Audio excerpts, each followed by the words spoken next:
guys! Welcome back sa aking channel. So sa video to, ituturo ko sa inyo kung saan nga ba pwedeng makita yung Puppy Keep dito nga sa Shein. Meron kasi akong nabasang comment na nagtatanong kung saan nga daw ba makikita ang Puppy Keep or yung Puppy Game. Kung saan ay maaari nga tayong makatanggap ng free gift. Kaya naman kung interesado kayo sa video na to, tara na't umpisahan na natin. So let's go! Ayan, so first step ay itap lang natin ang ating mga Shein app.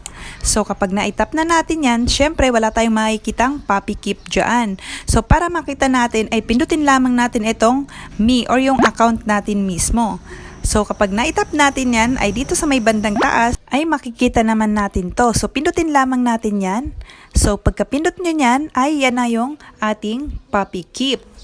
Ayan, so yung mga baguhan ay madali lang dahil pag nakapasok na kayo dyan sa Puppy Keep ay papipiliin na agad kayo ng item na gusto nyong makuha. And then maglalaro na kayo agad nito. Ayan, so ang paglalaro nito ay bawat araw ay kailangan makomplete mo yung mission.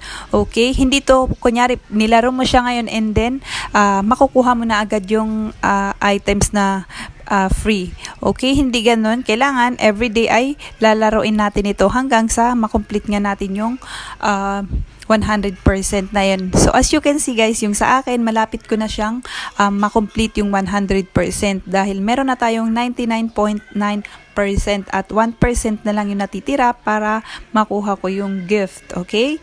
So hanggang dito na lamang. Sana ay nakatulong tong video na to sa inyo. Please give it a thumbs up kung nagustuhan nyo and subscribe sa aking channel para updated kayo sa iba ko pag i-upload ng mga video dito sa aking channel. Thanks so much for watching!